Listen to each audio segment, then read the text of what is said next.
네, 캐나다 G7 정상회의에 참석한 이재명 대통령, 조금 전 이시바 일본 총리와 정상회담을 가졌는데요.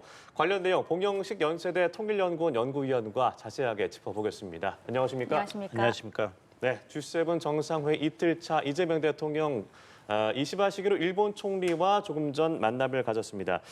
저희가 조금 전에 영상을 보여드린 대로 일단 이시바 총리는 이 대통령에 대한 이 취임에 진심으로 축하한다라고 했고요. 이 대통령의 발언을 보면 직접 만나니 반갑다. 한일 관계가 가깝고도 먼 나라라는 표현을 쓰기도 했고요. 의견 차이를 넘어서 협력하고 도움되는 관계로 발전하길 바란다라고 했습니다. 아무래도 취임 후 얼마 안 됐고 취임에 대한 인사 그리고 서로에 대한 관계 형성에 대한 얘기가 나왔던 것 같습니다. 어떻게 보셨습니까? 예, 그렇습니다. 무엇보다 중요한 것은 이제 한일 간의 국교 정상화, 1965년 한일 국교 정상화 60주년을 맞이하는 2025년입니다. 예. 그리고 마침 새 정부가 한국에서 출범했기 때문에 일본 측에서는 어떻게 지난 60년간의 그 축적된 성과를 계속 이어나가고 또 발전시키면서도 안정적으로 새로운 한국 정부와 생산적인 파트너십을 구축할 것인가에 대해서 기대와 우려가 섞인 그런 심정으로 주목하고 있습니다. 왜냐하면은 일본 정부에서 인정하다시피 지난 윤석열 정부 3년 동안에 한미일 간의 안보 협력 관계는 그 어느 때보다 격상이 되었습니다. 일본 네. 측으로는 이것이 이재명 정부에서도 계속 비슷한 정책을 승계해서 그런 일본의 안보 우려가 계속 불식되는 그런 긍정적인 시스템을 이어나가고 싶죠. 하지만 변수가 많지 않습니까? 네. 이번에 이제 이스라엘 이란 사태에서의 그 트럼프 행정부의 행보를 보면은 여러 가지 불확실성이 노정돼 있습니다. 미국이 어떻게 나올지 앞으로 트럼프 대통령 집권 4년 동안에 미국의 입장에 대해서는 불확실성이 그 어느 때보다 증가했기 때문에 그만큼 그동안 축적되어 온 한일 간의 협력 또 한미일 안보 협력을 놓치고 싶지 않은 것이 이시바 내각의 심정일 것입니다. 그런 면에서 한일 수교 60주년을 맞아서 이렇게 첫 만남을 이시바 총리와 이재명 대통령이 갖고 서로 덕담을 나누면서 한일 관계의 발전적인 미래에 대해서 의견을 교환하는 것은 참 시기가 적절하다고 봅니다. 무엇보다도 지난 월요일에 네. 서울에서 있었던 주한 일본 대사관 주최 이제 60주년 기념 행사에서 이재명 대통령이 그 화상 축하 메시지를 보냈지 않습니까? 네. 그리고 외교부 2차관 김민하 차관도 메시지를 전달했는데 거기서의 중요한 키워드는 안정적 그리고 발전적인 한일 관계입니다. 안정적이란 것은 한국에서 정권 교체가 있다 그래서 한일 관계가 갑자기 나락으로 떨어진다거나 이전에 합의했던 내용이 갑자기 취소되거나 축소되거나 이런 것이 없고 즉 충격이 없다는 것이죠. 그러면서도 계속 발전 지향을 하겠다. 2008년 이명박 정부 때 한일 관계는 미래지향적 성숙한 동반자 관계로 설정이 됐습니다. 그런 것을 기초로 해서 미래지향적인 성숙한 동반자 관계. 또 이제 흥미로운 것은 이재명 대통령의 이제 모두 발언에도 나왔지만 네. 지금 굉장히 그 복합한 그 국제 관계, 출렁이는 국제 관계를 이야기했지 않습니까? 네. 불확실성에서 시진핑 주석과의 이제 대화 전화 통화에서도 이재명 대통령이 복합적인 진영학 도전을 언급했죠. 그만큼 지금 요동치고 있는 이제 국제 안보 또 경제 상황에서 한국과 일본이 어떻게 협력할 수 있는가? 여기에는 일본 이시바 내각도 크게 공감을 하고 적극적으로 협력할 것으로 기대가 됩니다. 예, 이 두 정상의 주요 논의 내용은 잠시 뒤에 대통령실 브리핑을 통해서 알려질 예상인데요. 어떤 의제가 좀 이번에 논의 테이블에 올랐을지도 관심이 모아집니다. 주요 현안들도 있을 테고 과거사 문제도 있지 않을까 싶은데 어떻게 좀 예상을 하시는지요? 네, 이재명 대통령께서는 이제 이시바 총리가 그런 면에서 굉장히 그 긴장하고 있다는 걸 잘 알고 계신 것 같습니다. 이번에 그 이시바 내각의 특사로 한국에서 주최된 한일 국교 정상 60주년에 참석한 그 일본 정부 대표의 그런 발언을 보면은 이 한일 관계에서의 과거사 문제가 한일 간 협력의 그런 발목을 잡는 그런 휘발성을 가지고 있다. 여기에 대한 일본 측의 우려를 사실 솔직하게 공개했습니다. 이런 우려에 대해서 새로 출범한 한국 정부가 적절한 조치를 취해주면 좋겠다고 아예 공개적으로 메시지를 던졌거든요. 근데 이재명 대통령께서는 한일은 이제 마당을 같이 쓰는 이웃이라 이런 표현을 했죠. 그러니까 이제 떨어질래야 떨어질 수 없는 멀지만 가까운 여러 가지 복잡한 면도 있지만 결국에 가서는 설린 우호 정신에 따라서 협력을 해야 되는 이웃 국가다 이런 것을 강조하면서 긍정적인 메시지를 먼저 보내신 것으로 저는 들었습니다. 그래서 아까 말씀드린 대로 안정적 그리고 발전적인 한일 관계 구축에 새로운 한국 정부가 힘을 쓰겠다고 약속을 하고 의견 차이가 있더라도 어떻게 없을 수가 있겠습니까? 하지만 큰 그림을 보겠다. 이런 면에서 이재명 표의 실용 외교가 한일 관계에도 적용이 될 것이다. 이런 덕담을 먼저 일본 측에 건넸습니다. 그래서 이것에 대해서 앞으로 일본 정부가 어떻게 반응을 할지 이것은 오롯이 일본 정부의 몫이라고 해야겠죠. 네. 중요한 것은 이렇게 선순환의 고리를 구축해 나가는 과거에 긍정적인 발전이 있다면 그것을 훼손하거나 저하시키지 않으면서 계속 발전적인 방향으로 나가는 첫 걸음을 서로 주고받고 한다면은 향후 몇 년간의 한일 관계는 안정적이고 발전적인 방향으로 계속 관리가 될 것으로 보입니다. 예. 그렇다면 이전 정부와 비교해서 한일 관계가 어떻게 될 것인지 지난 정부를 생각해 보면 바이든 전 대통령과 기시다 후미오 일본 전 총리와 캠프 데이비드에서의 워싱턴 선언이 많이 기억에 남으실 겁니다. 그러니까 바이든 전 대통령을 중심으로 한 한미일 공조 체제가 더욱 확고화됐다라는 평가가 될 수도 있지만 한일 관계에 있어서 우리가 얻을 것을 얻으면서 관계가 이어지는 것인지에 대한 어떤 비판적인 얘기도 있었고요. 이전 정부와 비교해서 이번 정부는 한일 관계 성격이 어떤 차이가 좀 있을 것으로 예상하세요? 이재명 대통령은 이제 대선 기간 동안에도 이제 외교안보 정책은 실용주의에 입각해서 추진하겠다. 즉 너무 과거에 얽매일 것도 없고 이데올로기에 완전히 사로잡힐 것도 없고 결국엔 국익을 중심에 두고 대한민국 국익에 단기적, 장기적으로 어떤 선택이 가장 최선의 선택인가를 생각하겠다 이렇게 말씀하신 걸로 제가 기억이 납니다. 네. 그 틀에서 앞으로 일본에 대한 정책도 수행이 되지 않을까 생각을 하는데요. 사실 이제 중요한 점을 지적하셨는데 지금 2025년 6월에 그때 캠프 데이비드 합의를 했던 한국, 미국, 일본의 수장이 다 교체가 됐지 않습니까? 네. 기시다, 바이든, 윤석열 이 트리오가 이제는 이시바, 이재명, 바이든, 죄송합니다, 트럼프로 대체됐는데 과연 이런 새 지도자의 교체에도 불구하고 캠프 데이비드 체제가 계속 유지될 것인가? 여기엔 당연히 여러 가지 의문이 있겠죠. 하지만 역설적으로 본다면은 지금 한국, 일본, 미국이 그 어느 때보다 안보 협력에 힘을 쓰는 게 중요한 그런 지정학적인 조건이 주어졌습니다. 이재명 대표께서도 모두 발언에서 이시바 총리께 말씀한 것은 네. 국제 관계에 이제 어려움이 이제 많이 발생하고 있다 이런 얘기를 했다는 것은 그만큼 기본적인 그 지역 안보 체제에서의 한국과 일본이 협력하는 것이 그 어느 때보다 중요해졌다. 불확실성이 너무 증가했기 때문이죠.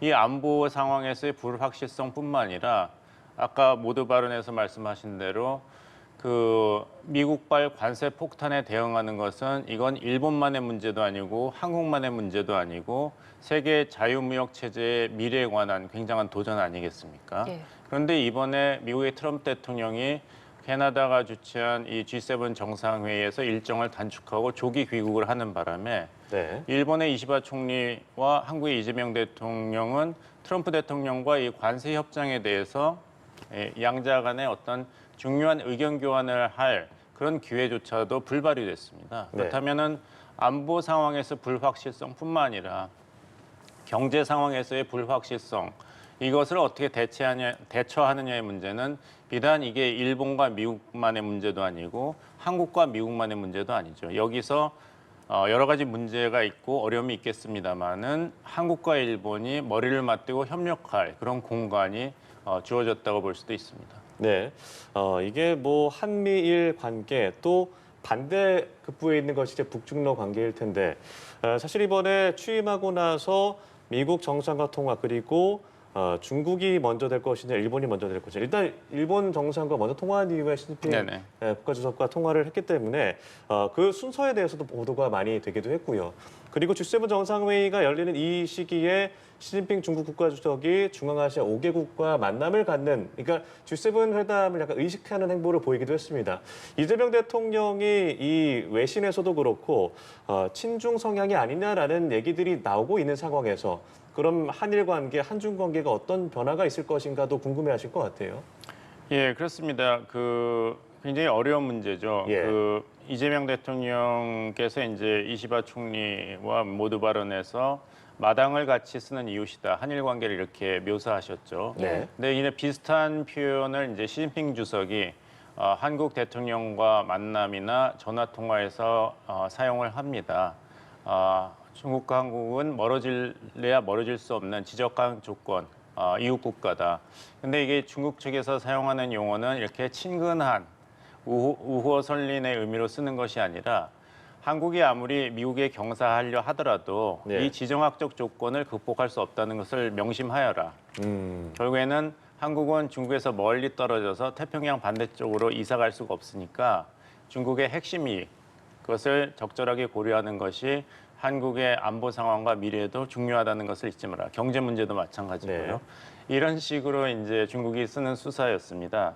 그래서 이제 한국과 그 중국 간의 관계는 지난번 윤석열 정부가 적절하게 표현을 했는데 상호 존중과 호혜의 정신에서 중요한 이웃 국가라고 생각한다고 했는데 그 이상도 그 이하도 아니고 실용주의 외교의 관점에서는 우리의 국익 추구 차원에서 중국과 협력을 할 분야가 많고 하지만 또 중국이 이제 한국의 핵심 이익에 대해서 어떤 견제라든지 그런 압박이 들어온다면 이것에 대해서도 적절히 견제할 수 있는 카드를 확보하는 것이 이제 한국 외교의 그런 과제가 아닌가 생각합니다. 네. 이제 중국 측에서 항상 강조하는 것은 1992년에 그런 국교 수교의 초심을 잃지 말아라 이런 얘기를 하는데 한국 측에서는 그 말을 그대로 중국 측에 돌려주는 것이 어떨까 생각합니다. 결국에 가서는 다시 이제 말을 반복하게 되는데 네. 이재명 대통령께서 이제 한국과 일본은 마당을 같이 쓰는 이웃이고 의견 차이가 있지만 또 협력할 분야가 많다고 얘기했는데 그 똑같은 화두를 중국 측에도 전달하는 것이 한국이 앞으로 중국과 어떤 관계를 구축할지, 어떤 관계를 구축하기를 희망하는지를 핵심적으로 잘 요약하는 발언이 아닌가 생각합니다. 예, 알겠습니다. 한편 이 중동발 변수로 트럼프 대통령이 조기 귀국을 선택하면서 한미 정상회의 첫 만남은 결국 이루어지지 못했습니다. 대통령실에서는 가장 빠른 시기에 한미 정상회담을 다시 추진하겠다라고 했는데 이달 말로 예정된 나토 회의에서 만날 수 있을지 아니면 그 전에라도 두 정상간 만남이 이루어질 수 있을지 어떻게 좀 보시는지요? 예, 이번에 아쉬웠던 것은 아무래도 트럼프 대통령과 이재명 대통령 간의 그 개인적인 직접 만남이 불발되는 것입니다. 물론 그 만남이 이제 G7이라는 다자 무대에서 이루어지는 것이기 때문에 또 한국이 G7 회원국이 아니라 이제 초청국으로 갔기 때문에 어떤 큰 기대, 결실을 기대하기는 힘들었죠. 네. 하지만 중요한 것은 이제 인상을 주고받는 것이었는데 특히 중요한 것은 이제 소위 이재명 대통령에게 부당하게 붙어 있는 꼬리표, 미국 국내에서 즉 이재명 정부는 친중국 정권이다. 이런 오해, 잘못된 이미지를 약간이나마 그 상쇄시키는 어떤 효과가 있으면 좋지 않았나 이런 기대가 있었던 게 사실입니다. 사실 이번에 트럼프 대통령이 G7 정상회의에서 조기 귀국을 한 이유가 이제 이스라엘과 미국이 그 이란의 핵시설의 완전 파괴를 위한 군사 작전을 심각하게 고려하고 있다 이런 네. 보도가 있고 그것뿐만 아니라 이란의 레짐 체인지 정부까지도 완전히 교체하는 작전을 심각하게 검토하고 있다 이런 얘기를 하고 있지 않습니까? 네. 그런 이제 트럼프 대통령의 그 적극적인 태도 변화는 사실 국내 정치에서 트럼프 대통령에 대해서 친이스라엘 그리고 이란에 대한 강경 정책, 미국의 군사 개입을 추천하는 그런 목소리에 트럼프 대통령의 심정이 기울었기 때문입니다. 따라서 트럼프 대통령이 앞으로 한국의 이재명 정부와 어떻게 협력을 구사하느냐는 우리 정부가 어떻게 하느냐도 중요하고 글로벌 경제 안보 상황이 어떻게 변하느냐도 중요하지만 국내에서 트럼프 대통령에게 영향을 미치고 있는 인사들이 한국 정부에 대해서 어떤 이야기를 하느냐가 굉장히 중요한데 이 상황이 녹록치 않습니다. 워낙 미국 내 특히 트럼프 지지층에서 중국을 악마화하는 절대적인 부정적 기류가 워낙 강하기 때문에 네. 그 연장선상에서 한국의 진보 정부를 오해하는 그런 정치 담론이 계속 자가 생산, 자가 발전할 가능성이 많습니다. 네. 이 한국 정부로서는 굉장히 곤혹스러운 그런 정치 환경인데 이것에 대해서 조금이라도 한국 정부가 오해를 불식시킬 수 있는 정상 수준에서 그런 기회가 있어야 되는데 이번에 불발됐다는 것은 그런 면에서 아쉽지만 예. 그거는 이제 이재명 정부가 준비를 부족하거나 잘못해서 한 건 분명히 아니지 않습니까? 예. 외교 참사는 아닙니다. 따라서 이제 다음 나토 정상회의에서 그런 기회를 다시 만드는 것이 중요하고 너무 급박하지 않는가? 맞습니다. 하지만 그 다음에 기회가 9월에 있는 이제 유엔 총회 아니겠습니까? 근데 그 분위기가 사실 굉장히 어렵습니다. 기억하시겠습니다만 윤석열 대통령이 유엔 총회에서 미국의 바이든 대통령과 양자 회담을 계획했지 않습니까? 네. 근데 그 당시에 워낙 그 복잡한 유엔 총회에 참석 국가만 얼마나 많습니까? 예. 그래서 이제 미국 대통령과 한국 대통령의 이런 만남이 대통령실에서는 성사됐다고 했지만 48초에 그쳤지 예. 않습니까? 그런 식으로 한다면 오히려 안 하는 게 나은 그런 굉장히 어려운 환경이기 때문에 유엔 총회에서의 이재명 대통령과 트럼프 대통령 양자 회담을 기획하는 것보다는 좀 리스크가 작은 그 전에 있는 나토 정상회의에서 그것을 추진하는 것이 더 위험 수위가 낮지 않은가 이렇게 생각합니다. 예, 알겠습니다. G7 정상회의가 이루어지는 도중에 조기 귀국한 트럼프 대통령에 대한 얘기를 좀 더 해보겠습니다. 정말 긴박하게 돌아가고 있는 중동 상황인데 어떻게 보면 트럼프 대통령이 이 중동 상황에 적극적으로 개입하는 모양새가 나타나고 있습니다. 이란을 향해서 무조건적으로 항복할 것을 SNS를 통해서 촉구하기도 했고요. 이란의 최고 지도자가 어디에 숨어 있는지 안다. 그러니까 킬이라는 표현까지도 썼단 말이죠.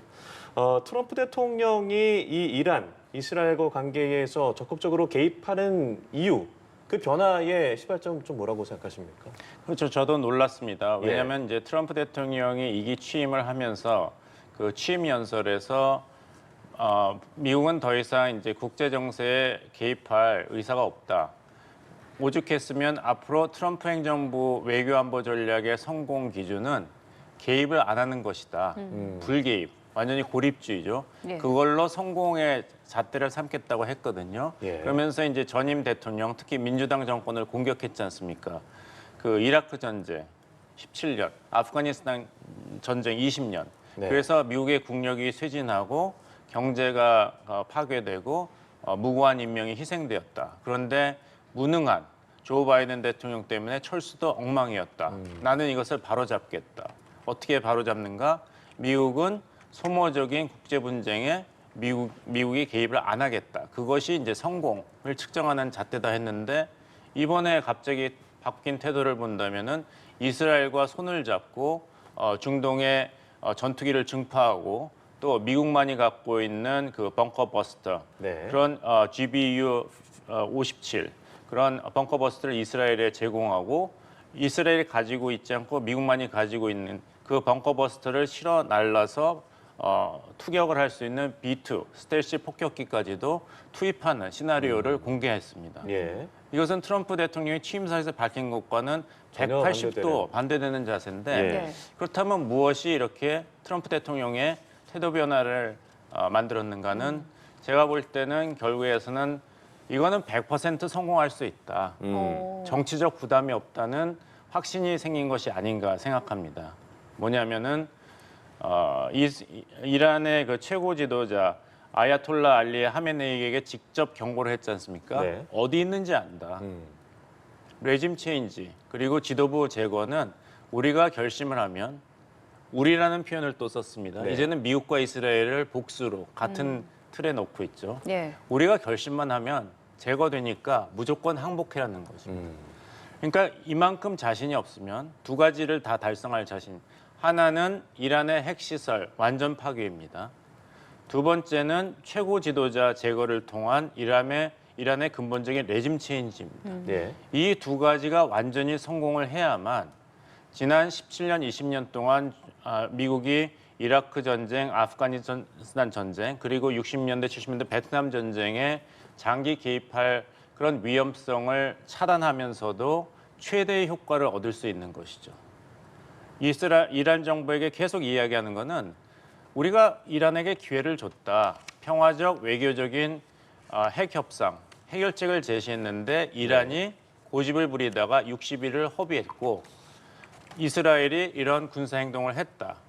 만약에 이란이 미국이 요구하는 핵 합의에 무조건 100% 합의를 하지 않는다면 이스라엘이 더 처참한 보복을 할 텐데 네. 결정을 해라는 것이죠. 거기에 더해서 레짐 체인지까지 이스라엘이 추구하고 있는데 이제까지는 우리가 그나마 이란과 평화적 외교적 해결을 도모했기 때문에 그걸 막았지만 이란이 거절을 하고 있고 계속 이스라엘에 대한 보복이라든지 앞으로 비핵화에 대해서 어떻게 할지에 대해서 미국한테 명확한 메시지를 전달하지 않고 있기 때문에 네. 우리는 이스라엘의 행동을 묵인하거나 혹은 지원하겠다. 이런 아주 큰 최대 압박을 하고 있는 것입니다.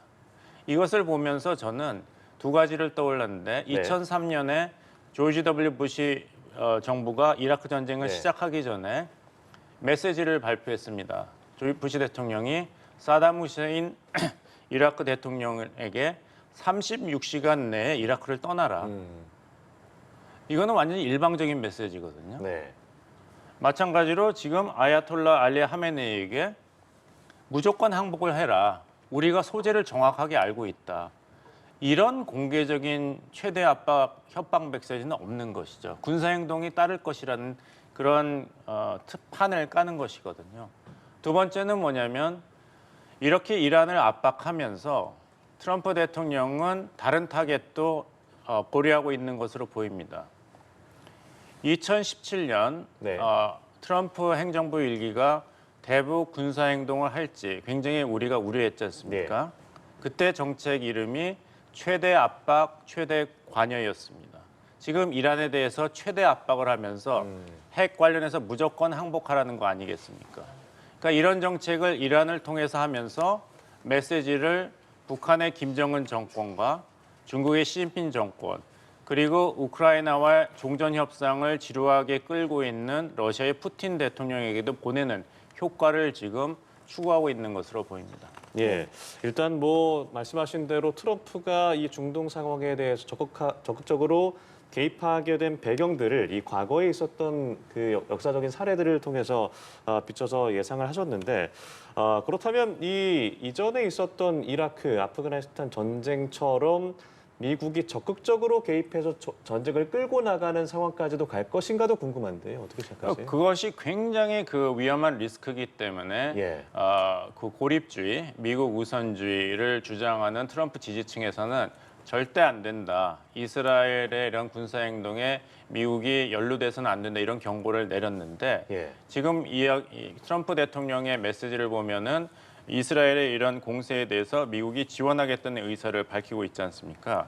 아직도 여러 가지 가능성이 열려 있습니다. 과연 트럼프 대통령이 그 선을 넘고 최고 지도자 제거까지 목적으로 삼는 이스라엘의 군사 행동 그리고 이란 핵시설 완전 파괴를 목적으로 한 이스라엘의 군사 행동에 미국이 최첨단 무기를 지원하는 정도까지 할 것이냐 아니면 이것을 공개적으로 이야기함으로써 최대 압박을 마지막으로 최후 통첩 차원에서 마지막으로 이란의 최고 지도층에게 하면서 항복을 요구하는 수단으로 하고 있는 것인지 그러니까 압박 카드와 실제 행동과는 차이가 있는 것이죠. 네. 그것은 조금 더 두고 봐야 될 것 같습니다. 이스라엘 측에서는 트럼프 행정부가 네타냐후 정권의 이런 이란 레짐 체인지까지 군사 지원을 해준다면은 최대의 성과를 얻는 것이죠. 그 처음에 이제 이스라엘의 핵시설 공습, 그리고 이스라엘의 군부 지도자들, 그리고 이란의 핵 과학자들 제거하는 작전명이 굉장히 흥미롭습니다. 네. 우리 그 외교안보연구원에서 중동팀에서 굉장히 좋은 보고서를 냈는데요. 그 보고서에 따르면 그 작전명에 주목을 해야 된다. 일어서는 사자. 일어서는 사자입니다. 예. 어디서 나왔는지 혹시 아시나요? 성경에 나오는. 예, 예. 구약성서 민수기 23장 24절에 나오는 구절인데 이 구절을 읽으면 네타냐후 정부가 어떤 전략 목표를 가지고 군사행동을 개시했는지 힌트가 있습니다. 네. 그걸 보면은 이 백성이 암사자같이 일어나고 수사자같이 일어나서 움킨 것을 먹으며 죽은 피를 마시기 전에는 눕지 아니하리로다. 피를 마시기 전에는 움킨 것을 먹고 피를 마시기 전에는 눕지 사자가 않겠다. 눕지 않는다는 예. 거죠. 일단 일어났는데 이 사자가 언제 다시 누울 것인가? 움킨 것을 먹으며 죽은 피를 마시기 전에 눕지 않는다는 것인데 그 목표가 과연 400kg 그 무기로 전용될 수 있는 고농도의 농축 우라늄이 발견됐는데 이란 내에서 예. 그것을 제거하는 것이 전략 목표의 100%인지 아니면 네타냐후 정부는 그것뿐만이 아니라 그 지하 벙커에 있는 핵시설까지도 미국의 도움을 받아서 완전히 제거를 하고 거기에 더해서 그 핵 단추를 누르거나 핵시설 가동에 책임이 있는 이란의 최고 지도자까지도 이왕인 김에 제거하는 것까지가 목표인지 사자가 일어났는데 어느 목표가 달성이 되면 사자가 다시 누울 것인지. 이것은 이스라엘 정부는 아마 최대 목표를 설정하고 있을 것이고 예. 트럼프 정부는 처음에는 그런 이스라엘의 위험한 군사행동에 대해서 미온적인 태도를 보였지만 네. 이란과의 5차례 핵 협상이 불발로 끝났기 때문에 6차 회담을 기대하면서 그리고 거기서는 이란이 무조건 항복하기를 압박하는 차원에서 지금 이스라엘의 이런 굉장히 위험한 군사행동을 마치 미국이 100% 지원할 준비가 있는 것 같이 캐나다 G7 정상회의에서 조기 교육을 하고 벙커버스터 가동을 언론에 흘리고 예. 이런 식으로 하는지 굉장히 위험한 상태입니다. 예, 알겠습니다. 저희가 지금 G7 정상회의와 중동 상황에 대해서 이야기를 나눠봤는데요. 지금은 여기서 이야기를 멈추고요. 잠시 후에 다시 봉영식 교수님 모시고 G7 소식 정리하는 시간 갖도록 하겠습니다.